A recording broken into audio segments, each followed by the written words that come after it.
So our next speaker counts 110 countries on his travel list.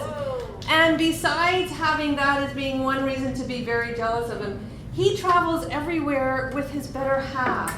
They go on cruises together, they travel together, and in a recent trip that he just did to Paris and Spain, he did it as a kind of anniversary of 46 years of marriage.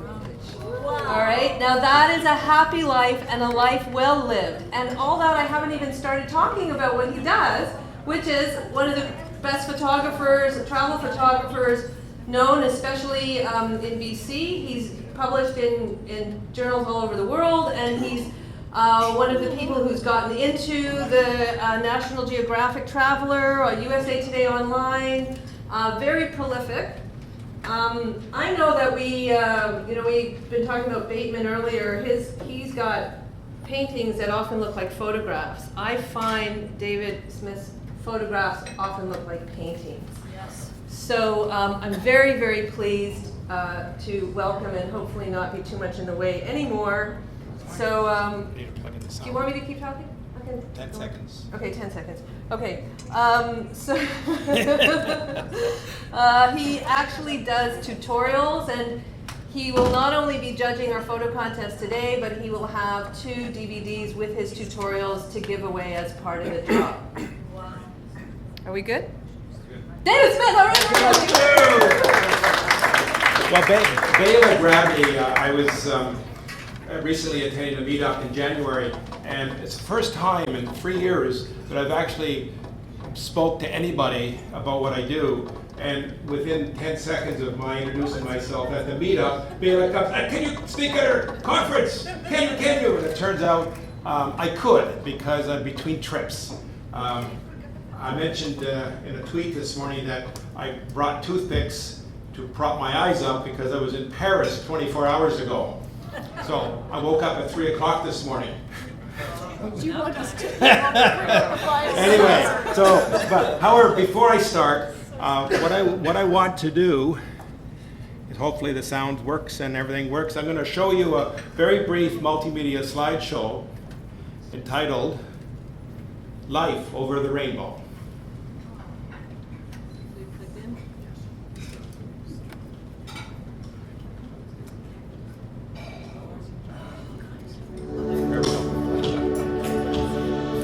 This is actually a portfolio sampling of both my wife Anna and my photography.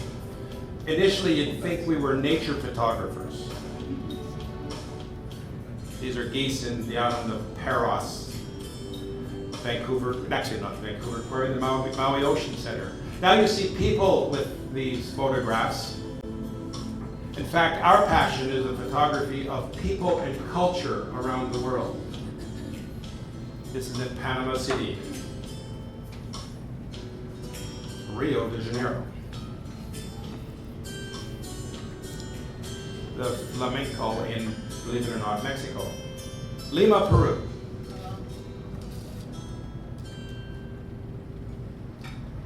So one of the things I do is I lecture on travel photography around the world, and one of the favorite subjects is how to produce a multimedia slideshow like this in less than 4 minutes.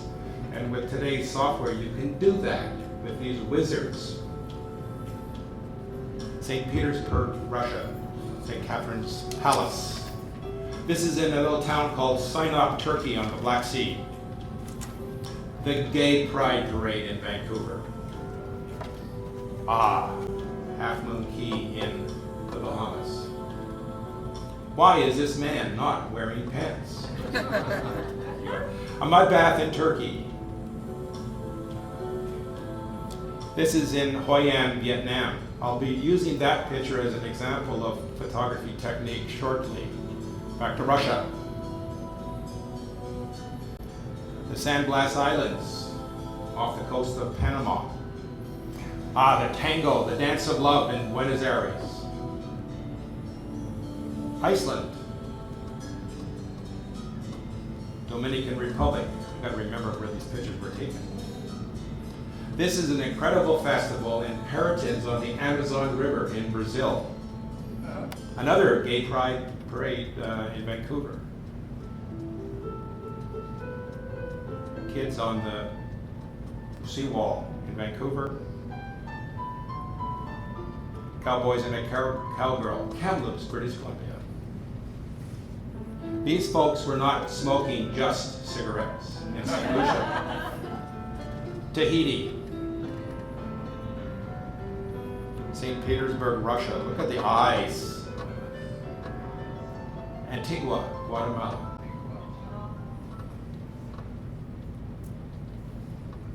Little town called Boca de Valera. I'll be showing you some more pictures from that visit. London, England, believe it or not. Fremantle, Australia. Manta, Ecuador. I grew up in Nova Scotia. I'm almost a blue noser. I asked his permission to take a picture, and he said yes. Now I'm going to take you on a little video tour of Morocco, Marrakesh, with a point-and-shoot camera, video mode. This is the Al Fana Square. Now there's my wife, Anna. She doesn't realize she's supposed to be in the audience.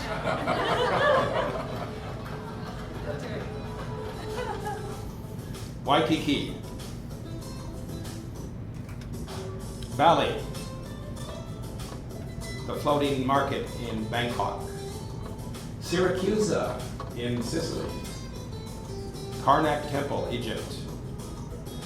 Punta Arenas, Chile. Don't realize how long it takes to fly from Punta Arenas to Vancouver. A long way. Mexico. Paratins, Brazil. My friend in Fez, Morocco. Petra, he's a tourist policeman. Isn't he gorgeous? Gals in downtown Cairo. A goodbye from Selcha, Turkey, Nicaragua, Puerto Chiapas, and Paratins. And a kiss from Rio. Gotta keep up. The only reason we come home is we have 5 wonderful grandchildren, and we reintroduce ourselves when we come home.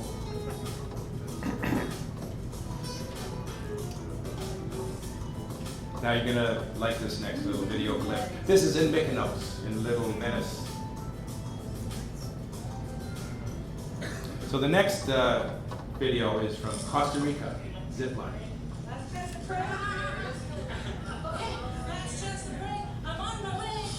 And I get to travel with that woman. When I come home, my 6-year-old grandson wants me to show that 15-second video clip of grandma going down a rope, and he belly laughs. I mean, it's just incredible. Just incredible. So how do I get to all these places? Well, I've been traveling internationally since I was 16 years old, and I've had the absolute benefit of perhaps having the best job in the world, is to travel the world and share my passion. And as a result of that, I have now visited 115 countries on 6 continents. My images and some of my travel writing is published worldwide. And believe it or not, before I got into travel photography professionally, I was in the corporate crisis management business, turning around companies in trouble. And yes, I would fly on airplanes to fire people, just like what's his name, the good-looking guy. And but that wasn't particularly satisfying. It was financially rewarding, but not, right there. So I decided about 15 years ago, what do I really like doing? Travel and photography. And that's what I've been doing. And as a result of luck is defined as opportunity meeting preparedness, I got invited to do some cruise ship guest lecturing 11 years ago. And I now have 4 companies that are after both my wife and I. My wife is a lecturer on exotic fabrics and textile arts. I lecture on travel photography. And sometimes these clients really get it when they can put us in the same stateroom and get 2 lectures out of us. So Holland America, Seabourn Cruises, Oceania Cruise Lines, and Region 7 Seas is keeping us pretty busy. We just got bookings already into the middle of 2016, so we know what we're doing for the next 12 months, and that's to continue our passion of travel and sharing all about what we are passionate about. I've also recently published new photography training media, online photography classes, and one of my passions is production. Bela, I really appreciate your comments about the art quality of some of my images, but I do have an extensive gallery of images at Fine Art America, which is really fun because I don't touch them. Once I upload the digital file, the order comes in, they print it, they ship it, I just get money in my PayPal account. Ding, ding, click, click. Love it while you're traveling. So it's a passive income for us, and it's really amazing. But we have the perfect career. My website is interfaceimages.com, where you'll get links to our World Photo Gallery, Travel Photo Tips blog. And on that subject, I'll show you the first page of the blog in a second, but I'd like to have you sign up for blog updates. And I'm going to pass this sign-up sheet to you. And if you could just pass this sheet all the way around and then to the back, and I'll come and get it over there later. I promise not to give your email address out to anybody, and I have over 2,800 subscribers. So do join, and you'll only get an update once a month, sometimes twice a month, and when we're traveling, you won't get any updates. It's very difficult to work the internet on a cruise ship satellite system when the ship is rocking or the funnel is blocking the satellite signal, or you're too far in the South Atlantic, you can't even see the satellite. So it's hard for me to keep up to all this magical stuff like Rick does online. This is our blog. It's called Images Connecting the World. It's all about travel photography tips and adventures. Lots of informative stuff. Believe it or not, my most popular post is how to get rid of sensor dust on your camera, whether it be a point and shoot or an SLR. So do subscribe, and I'm sure you'll enjoy it.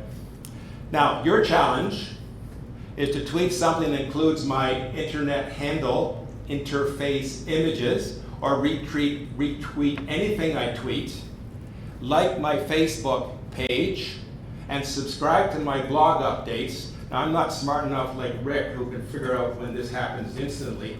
Just let me know you've done that, and I will give you free access to a brand new course I put online, Travel Photography for Beginners. It's a comprehensive 12-lesson course worth $60. So if you do those things, I will give you the free passcode to get onto this course. My email is dave@interfaceimages.com, but pick up a business card, they're over there on the table. Now, when Bela asked me to talk about travel photography and ecotourism, I said, yes, I know I can do anything. And I really needed to understand what ecotourism was. So I started to do some research on that. And the classic definition, in fact, this is similar to there's somebody out there that actually coined the word ecotourism some 20 years ago or whatever. And the Oxford Dictionary version is basically what that person coined. Tourism directed towards exotic natural environments intended to support conservation efforts and observe wildlife. Well, I did more research. It turns out there's a global version of ecotourism. And I started to think about this from the point of view of you people in British Columbia.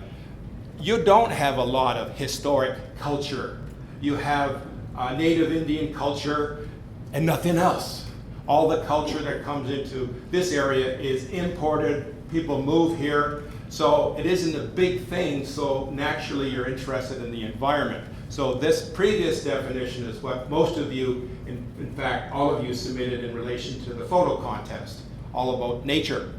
However, Ecotourism International states their goal is to enable people to enjoy and learn about the natural, historical, and cultural characteristics of unique environments while preserving the integrity of same. So I started to feel very comfortable because our passion is the photography of culture around the world. Ecotourism, the International Ecotourism Society defines ecotourism about uniting conservation communities and sustainable travel. So I felt, okay, I can now talk about travel photography and ecotourism in the global context. So on that basis, in this short 45 minutes, and I know Ruth has a paddle waiting for me. I don't get to paddle you don't get to, oh darn. I decided to put together top 10 travel photography tips.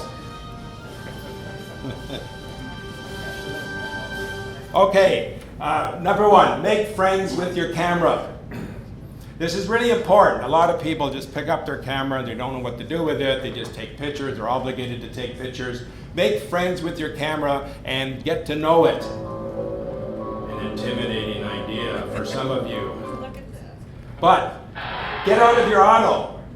My goodness, if you just shoot everything in auto, you're missing some opportunities to take incredible travel images. So one of my goals is to convince you to take your camera off the automatic mode and take at least one better travel picture. This picture, this is in the Wadi Rum Desert in Jordan. This is where Lawrence of Arabia hung out. Anybody can get this right. You don't want to take this at noon, bad color, bad lighting. But around 5 p.m., an hour or two before sunset, you get this natural color, but everything is far away. You can shoot this in automatic mode and get it right. There's nothing to deal with about what's in close up to you. Focus isn't an issue. The exposure will be right because it's a mixture of darks and brights and a whole bunch of midtones. That's exactly what your camera light meter is calibrated to. So everybody will nail this in automatic. But this next picture you cannot get in automatic. You have to, this is a Balinese dancer. These are 3 columns or 4 columns in front of me, progressively getting blurrier, and the columns behind her are getting blurrier. So this represents a super narrow depth of field. Just her face is in focus. You can't get that in automatic. You need to do 3 things. 1, you need to zoom in. Use your telephoto feature. Zoom in. That will reduce or limit or narrow the depth of field. You need to set your camera up additionally, either in portrait mode, or if you know how to control your f-stop, pick a low f number. That way you get the narrowest depth of field possible with your camera. And then you spot focus and recompose. I'll talk about spot focus in a minute. In automatic mode, what you're going to get is most of those columns will be in focus. Boring picture. So it's all about emphasizing what's important in the picture using your camera settings. This is another example where you want a wide depth of field. This happens to be our favorite table in Mykonos. I've been traveling to Mykonos, the Greek islands, since I was 21 years old, and I could actually live for $2 a day in Mykonos in 1969. I just dated myself. Now it's more like this whole meal is going to cost you 30 bucks. But to get this, you have to set your camera up differently. You need to get a wide depth of field, zoom out, go wide angle, and pick a landscape mode, or if you know how to control your f-stop, pick a high f number, and you're going to get everything in focus. This is using a slow shutter speed. You cannot get this in automatic because the camera is going to pick a pretty fast shutter speed. So you need to force it to go to slow shutter speed and pan along with your motion. These dancers, this is the Embera Indian villages in the jungles of Panama. And by setting my camera up to 1/30th or 1/20th of a second and just moving my camera along with the dancers, I got blurriness, but the center dancer, because she was running at the speed my camera was panning, is pretty sharp. So I've ended up with an artistic picture. An automatic, everybody will be tack sharp, pretty boring. This sort of gives you the idea of the motion and drama of this incredible dance. If you don't know how to control your shutter speed, pick your party mode, or your slow sync, or your night portrait scene. That's how you get these kind of pictures, not in automatic. Now, spot focus, as a result of, I don't know how many people I've lectured to. It's hard. Maybe 5,000 people. I have maybe 10,000 actually, when you think about the number of cruise ships that we've been on and all over the world. And the most common thing that people don't know is this spot focus. It's called the half press. If you have a camera out, pick it up and press the shutter halfway down, and you should see some lights light up. That what the lights light up on is what the camera is focusing on. Keep the shutter partway pressed down and recompose. That way you're locking the focus on something important and you're not centering your subject. So by focus locking, or what do I call it? The half press, and recompose. Now here's an example where I spot focused on the back scene, the palm trees. The giraffe's head is blurred. By spot focusing on the giraffe's head and recomposing, I've avoided the problem of centering everything, and I've got the giraffe's head in focus and the background blurred. Which do you think is a better picture? Easy. So please understand this spot focus principle. It is probably the second most important feature in your camera that you need to learn to get better travel photographs.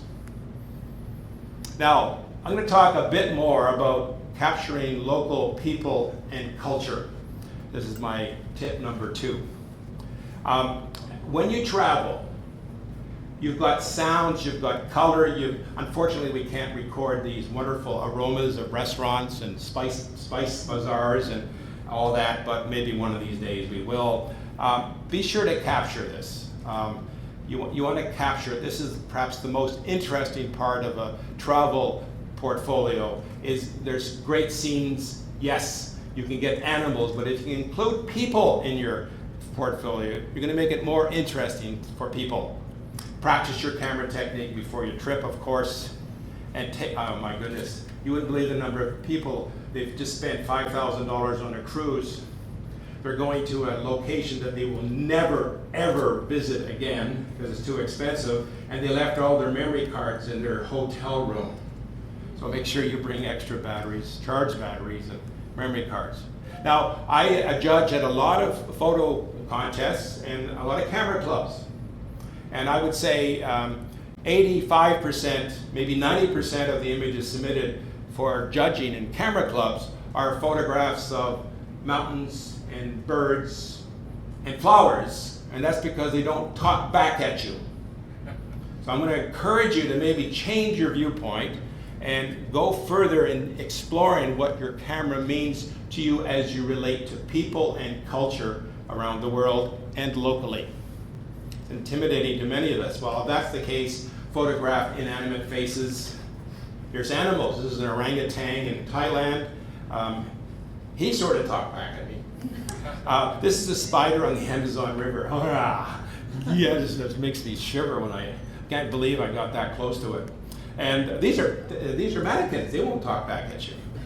By the way, when Bela first asked me about doing this talk, and I started to think about ecotourism, the first thing that popped in my mind was, the ultimate ecotourism trip is to go to the Galapagos Islands. Then I thought about it. I said, you know how many hours of jets do you have to fly to get there? The carbon footprint? My goodness, 7 hours to Quito, and then if you take the boat, it's 2 days. It's like a lot of carbon. But for those that are in Peru anyway, why don't you go to just south of Lima, a place called Paracas, and for $20, 30-minute boat ride, visit the Islas Ballestas Islands. It's a national park, and you can do exactly the same thing as you do in the Galapagos for $20. So these are images I took of boobies and spider crabs and penguins. There you go. Now, how do you do this? Well, you have to understand that different cultures react differently to tourists and also react differently to photographers. You're going to find that there are religious beliefs that people don't want their photograph taken, particularly in the Muslim world. Some religious groups in North America and Germany that's prohibited. So do respect that.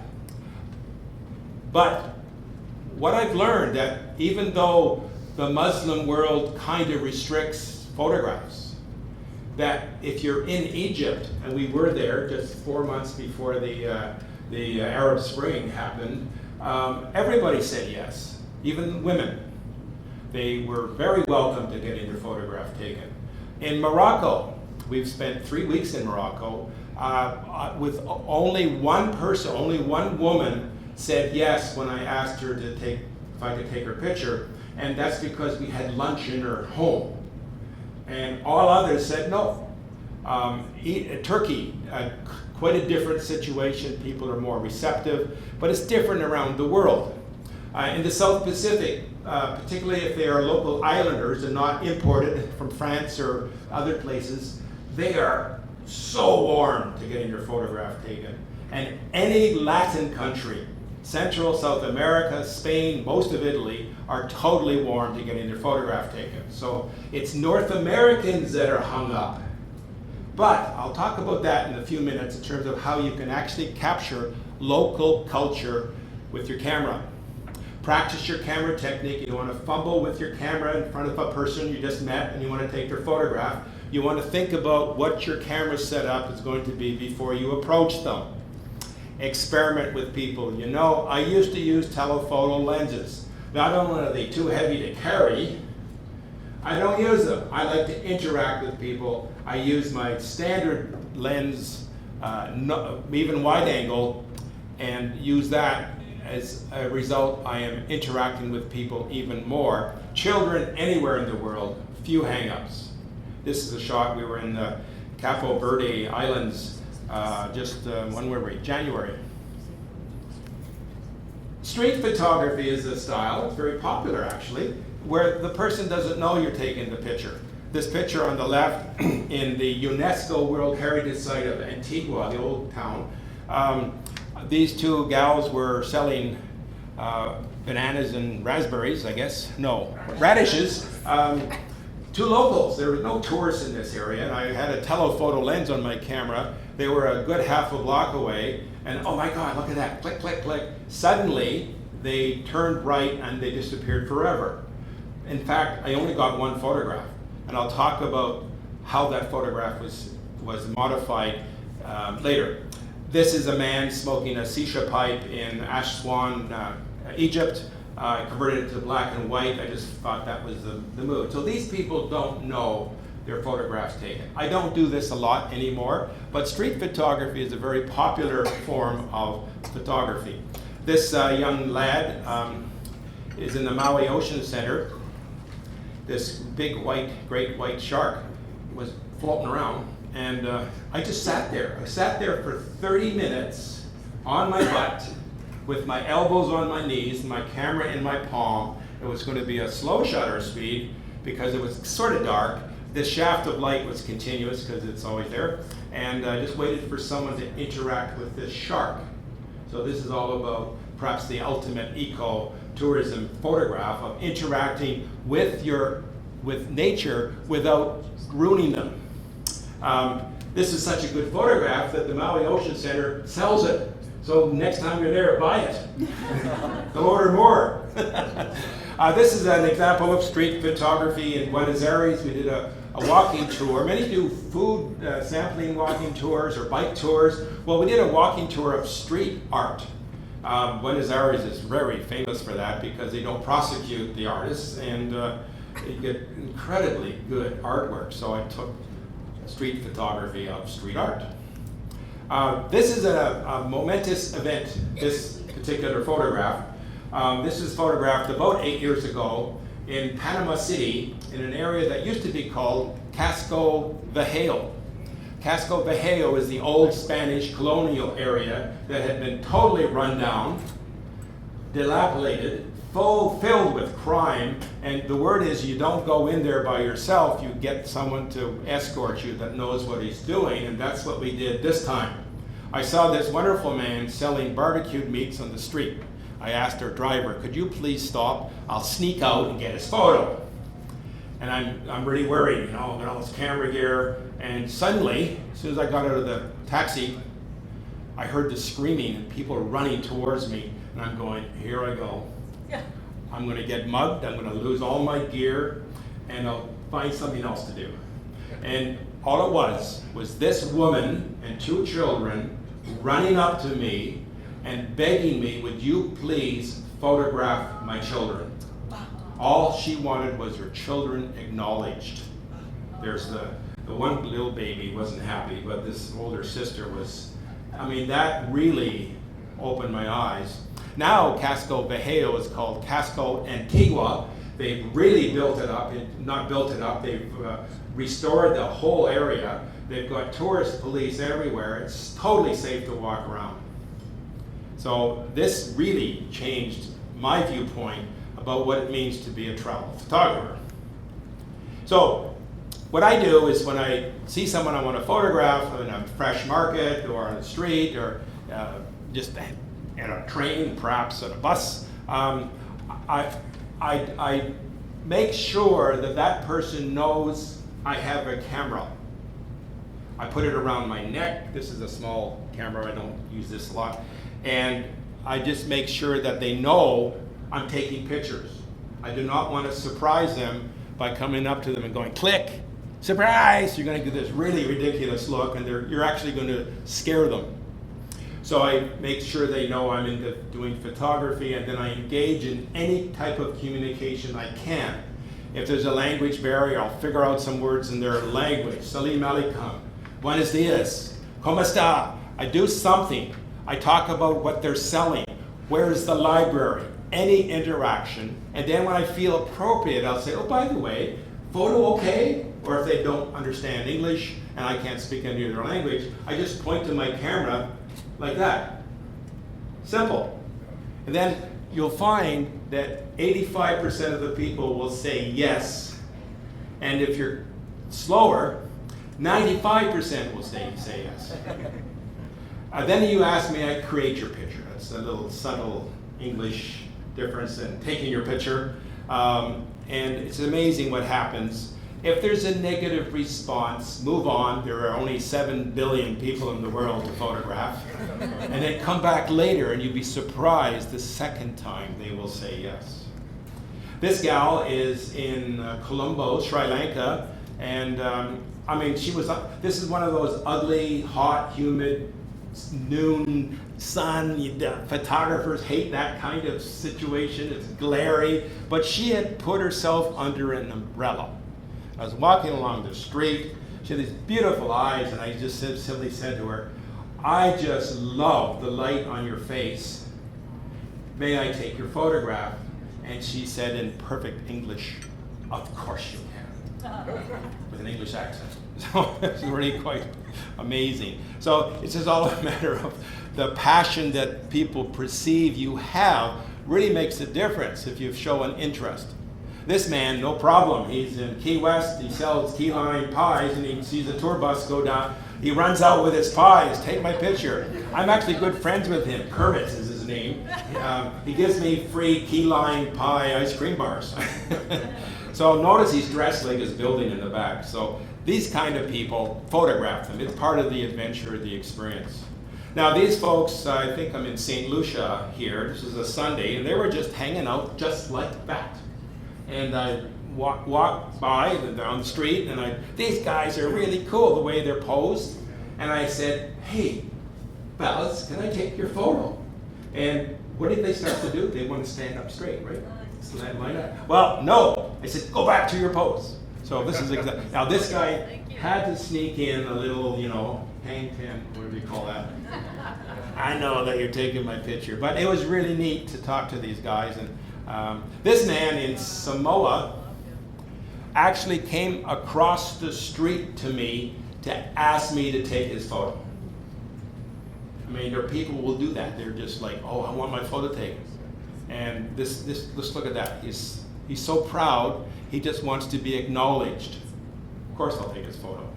But when you arrive in a scene, you're maybe the only tourist, you're alone, or maybe just a few people. Everyone else is busy running their lives, selling things in a market. Put yourself in the position of being a rock falling into a pond. You create ripples. And if you can just laze back, have a coffee, wander around a bit, so people get used to you, the ripples will subside, and then you can start doing your photography. Sometimes I wait as long as a half an hour if I got the time. Sometimes you don't have the time. So it's a good principle to understand so that the ripples subside, and then you can approach people who are then used to you, and you can get a lot of photographs. This man was standing exactly like that when I saw him. This is in the Santa Carolina Fresh Market in Barcelona. There's the big one where all the tourists go, but the locals go to this one. It's about 6 blocks away. And he then stood up, and I asked his permission, and he stands up straight, and he hides his head underneath the oranges. And I says, no, go back down where you were. Okay. And what I did is another principle tip that I want to give you is this composition tip, which is the rule of thirds. Put your subject of interest in one of these crossover points. 2 vertical lines, 2 horizontal lines. Some of your cameras, you can actually force this on your viewfinder. That's where you want to put your subject of interest, not in the middle. Also a leading line. All right, so you need to think about this before you approach people or take a picture. Frame your subject. This is in Tangier, Morocco. It's funny. In the Atlas Mountains, the Berbers, we hired a taxi to go up into the Atlas Mountains, a long way in, and the guy said, do you want to see a fresh market? Well, the meat there was slaughtered right on the spot, right next to where they were performing dental surgery with pliers and doing mental treatment by using an iron grip vise around a person's head. We experienced all this. We were the only tourists, and got a whole incredible array of photographs, some of which are so gross I won't show them to you. But this man was so proud to be in the picture being framed by his meat in Tangier, Morocco. And then we visited in just north of Saison, downriver on the Nile. We would take a felucca ride, 2 nights on a felucca. Oh, what an amazing experience. You, of course, don't do it at night because there's no wind, but we stopped randomly across in the middle of nowhere, just tied to some trees on the Nile River. We went swimming in the Nile. At that point, it's crystal clear. It's cold, actually, and very clean. And our guide, the guy running the felucca, the pilot, hey, do you want to go up and see my friends? Okay, let's go. And suddenly we're in a Nubian village, warmly received, offered tea. This lovely woman, she was sort of the matriarch of this small family of about 10 people, 3 houses. And what an experience. Look at her eyes, just amazing. So this wasn't a case where I had to ask. We were already invited in to visit. And here's Anna with that woman and her relatives. Her granddaughter right there. And one of our friends had a camera and just handed it to this young girl, showed her how to take a picture, and she went crazy. She took 100 pictures. She was having so much fun. I mean, that's a $2,000 Nikon she's doing. And bang. And just look at the concentration. I mean, that was a thrill to photograph her being passionate about photography. And then the best thing you can do as you travel and interact with different cultures is take the time to show people the photograph you took of them. These LCD screens are marvelous on these digital cameras. This is in Selçuk, Turkey. We're visiting St. John's Basilica, which is ruins now. But the most memorable event was on the way. We went by the schoolyard, and these wonderful kids. Look at the joy of this girl looking at herself in the photograph. This is in Ecuador. Look, Mama is so proud that her son can see himself in the back of a camera. I mean, that's just all about culture. There's a love in here. This is back in Selçuk, Turkey. Selçuk is where the Ephesus Museum is. And look at this, a love affair. Now, this is interesting. This is in Cochin, India, where they're last year. And the guy on the left, the red hair, is their taxi driver. You meet him at the pier, and let's go for 3 hours in a taxi. How much? And you say, where will you take us? Yes, yes, yes. Here's the deal. Yes. And then we're done. He's going to drive us back to the pier, and he says, do you want to meet my family? And this has happened in several locations in India, and you get treated with refreshments. They give you gifts. Can you imagine doing this in New York City? I don't think so. But wow, what an experience to interact and visit people's homes just by being nice. There's no tip here. We haven't even paid him yet. And he just wanted to share his family with his customers. I mean, that happens a lot. Unfortunately, it doesn't happen here, but keep an open mind. Kids, of course, these kids in Goa, India, outside the Dutch Museum, every one of them wanted their picture taken. Look, just look, they're all lined up. We are in Qingdao. That's where they make the great Chinese beer. And we're at the end of the town. There's a pier and a beautiful beach actually there. And this group of this family were having lunch, and none of them could speak English. I can't even say Qingdao right. And Anna is asking them, hey, can I take your picture? And they said, yes, in Chinese. Come on in and have lunch with us. Have some beer. I mean, they warmly received us because of asking to take their photograph. So you get to use your camera as an instrument to accelerate your integration with local culture and people. It is incredible how this happens. This is the Embera Indian villages in Panama. This is the chief and his wife.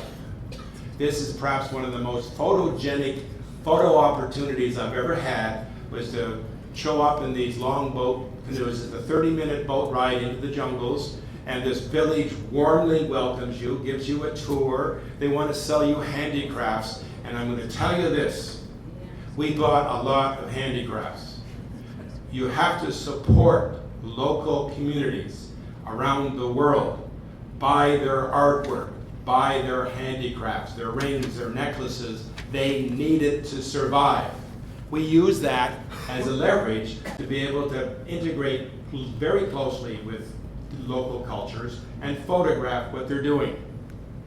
One of the things we do, John Weston is our MP in the North Shore. He knows as soon as we walk into his office that we want Canada pins. They give us hundreds and hundreds of Canada pins.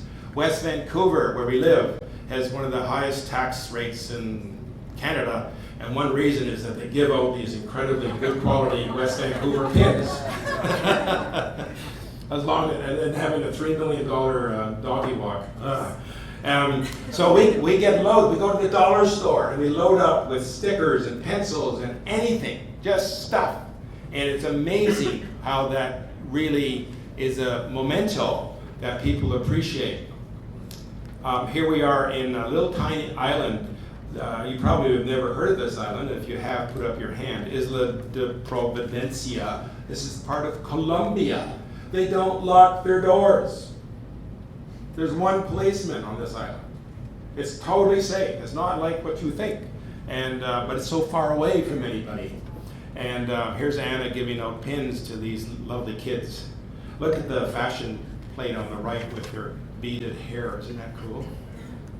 Oh, sorry. And so I've always carried these pins around, hoping them to pin on people. And I tried to do that in Rio, but it wasn't going to happen. Okay, more tips. Here's a suggestion. I learned this when I was doing wedding photography years ago, is to let children, first of all, pose themselves. We bring lots of dollar bills in our pockets and hand them out when people ask for money for taking their photograph. And you're going to find this in a lot of high tourist sites, UNESCO World Heritage sites. People's job is to dress up in historic costumes and ask for tips for taking their photograph. Tip them. Give them lots. That's their business. Don't sneak a photo, pay them. It's worth it. You get these incredible photographs. I'm getting a little off track here. Here's I've missed my slide. One of the slides I want to suggest that you use this technique when you're doing people photography of people that know each other. Ask them to touch heads. Touch heads. How do you do that? I mean, there's 4 of us. How do we all touch heads? And they figure it out. And I'll show you what happens. This is before, the top picture. This is in Iceland. These teenagers were demonstrating Icelandic folklore in a museum. And I asked if I could take their photograph. And that's how they stand up, straight, boring. Then you ask them to touch heads. Look what happens. They managed to figure out a happy pose. They're smiling, they're laughing. Here's an example. In fact, this is a momentous photograph for me. This is about 10 years ago, maybe 14 years ago. This is the first, when I took this photograph, this is 3 kids and a nanny on the Stanley Park seawall. They were dying to get their picture taken. I mean, they just got their faces painted. Isn't that beautiful? And I asked them to touch heads. I couldn't have posed them any better at all, just by doing that. Here's an example. These are jewelry vendors in Honduras in the Caribbean. And they stand up like that. And I say, touch heads. Bang. 2 words. Now, you need to understand it. Number 1, they have to know each other. They're not going to do that if they don't know each other. These gals, look at the teeth. This is in the Boi Bumba Festival in Peritins, Brazil. Anybody been there? You want to see the best costumes, the passion. This festival started about 50 years ago. It was a competition among the reds and the blues. And it's a folkloric festival about a farmer and a daughter and a bull, and it's a historic story that they enact. It started off in the local schools. It's now become so big that this town with a population of 20,000 people, get 200,000 people visiting for the official festival in June. Then they figured out that when cruise ships go by, if you can put on the same festival, they'll get paid. Sounds good. Well, I just still, to this day, I'm just dripping with passion for the opportunity to photograph these beautiful people in these beautiful costumes. Here's more touching heads. Okay. Now, when are people open to be photographed? When you're on a tour or a shore excursion, you're paying a fee to a tour operator and they're arranging a visit to some local event. Festivals and parades, oh my goodness, they're all dressed up. They want their photograph taken. Fresh markets on board ships if you're on a cruise ship. After you develop almost any relationship, payment of a tip, buy something from somebody and get their photograph with the item you're buying. They love it. This is in Panama. This is a gal in Manta, Ecuador. This is in Salvador de Bahia, a UNESCO World Heritage Site. Bought that necklace from her. Gave it to my wife. This is in Brazil. Often, when I travel internationally, I wear a Bob Marley t-shirt. Bob Marley is so well respected in the third world. Frankly, having visited Asia recently a couple of times, we aren't the first world anymore. They are. So we're the third world. But Bob Marley, I get people saying, Bob Marley, come over here and take my picture. So this sort of, I don't dress like the locals, I just don't dress like a tourist.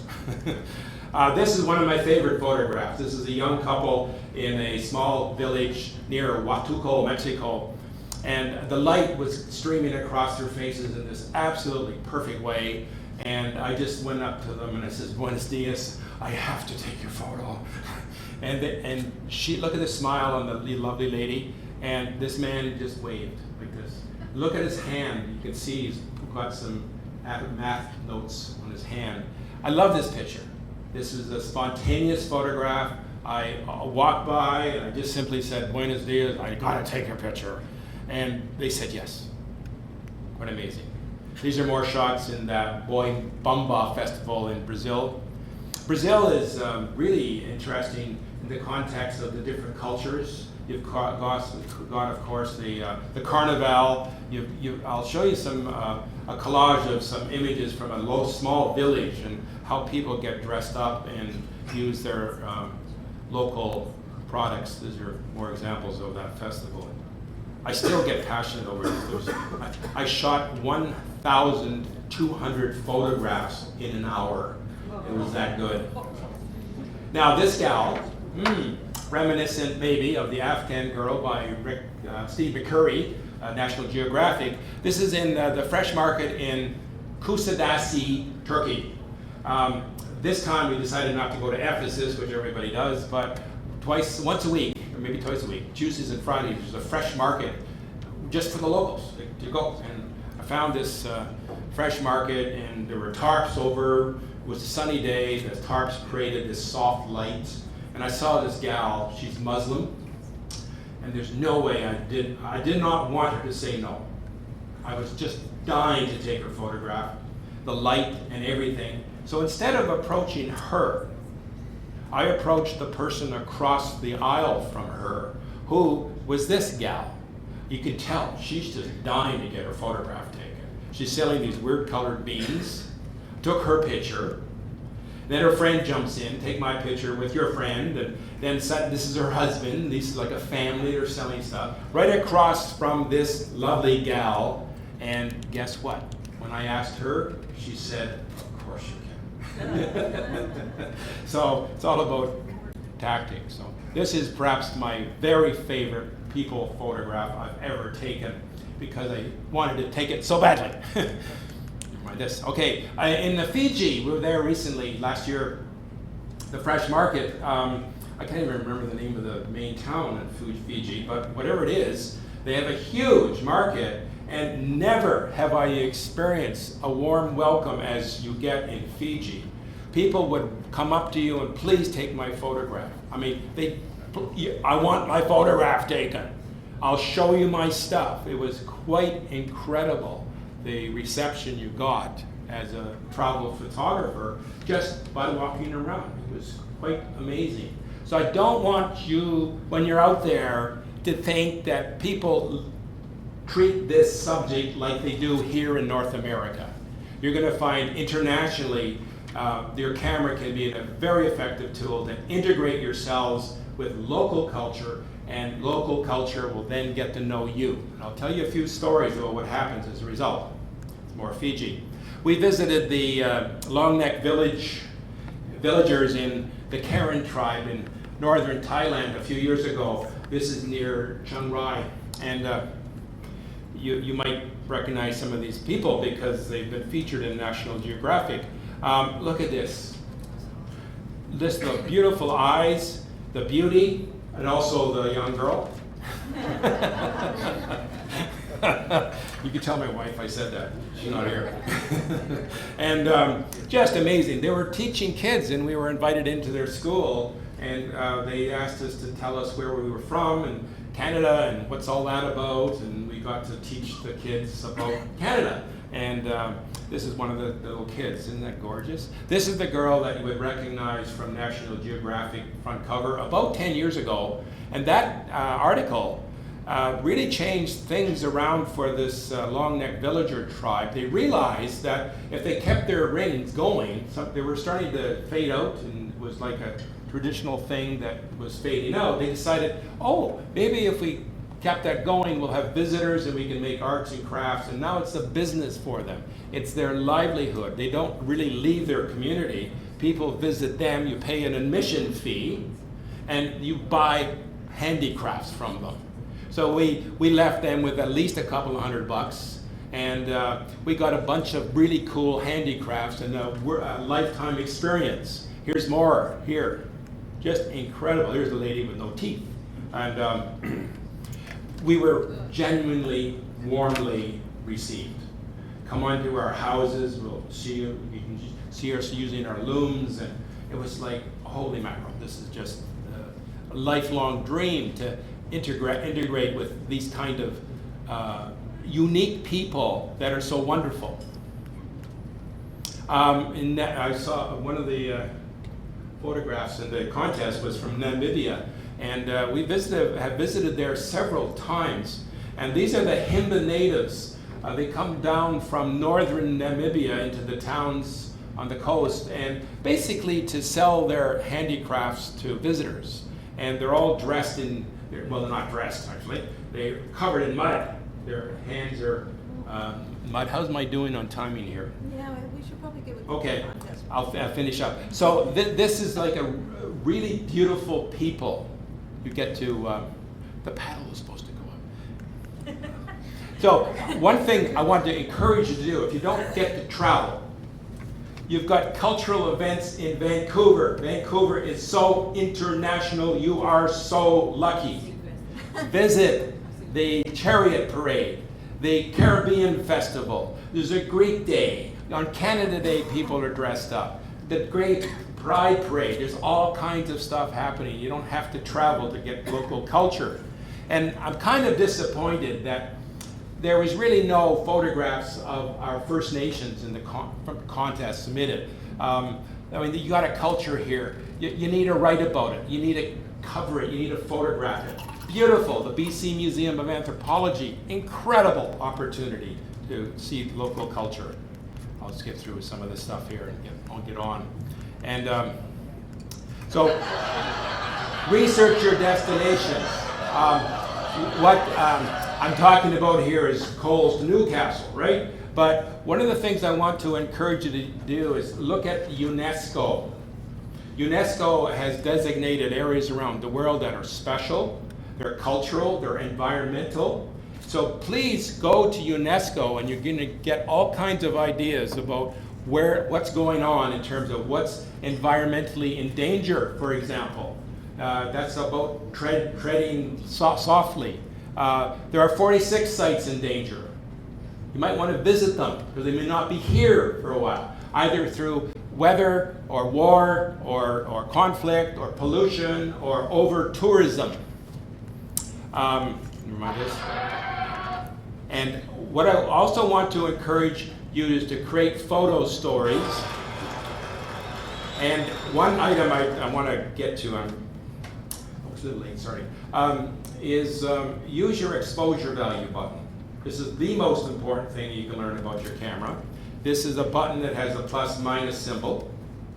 And it is so important to control the fact that your camera can't see what your eye sees. Your eye can see details in brights and darks, but a camera can't record both at the same time.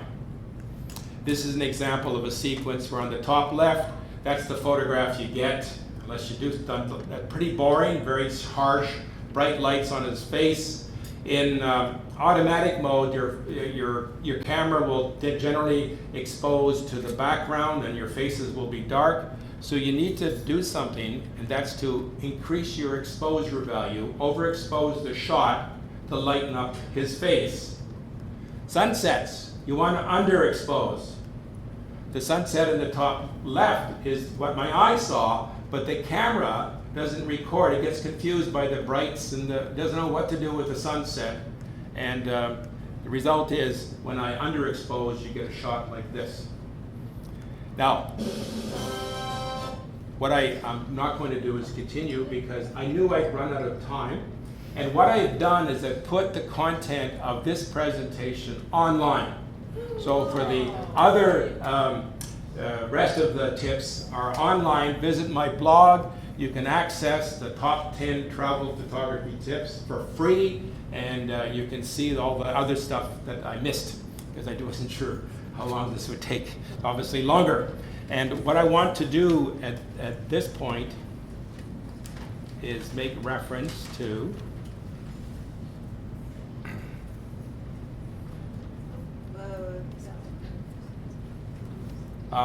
my main website, Interface Images. This is a collection of over 10,000 images. You're welcome to look at this, and for bloggers, it's a very inexpensive download, as little as $5 if you're interested in grabbing some images. Do subscribe. I hope this sign-up sheet is being circulated to the blog. And visit our Fine Art America website. We sell a lot of fine art prints all over the world. And then 2 travel photography training products. One is on the left, it's the Travel Photography Today. It's a 2-hour live presentation on the subject of travel photography in front of a large audience, and also a very comprehensive CD tutorial, a whole sequence of PDF files representing 35 hours of digital photo class content. I have them here, and I'm offering a special, normally they're $25 each, but $20 each, or if you buy both, they're $30 with taxes included. It's only available today. I will be handing out a pair as a draw right after. And then I want to end with my last tip, which is don't ask what I'm going to photograph today. Ask what you are going to be given today, and just simply put yourself in the place of most potential and smile. Nice.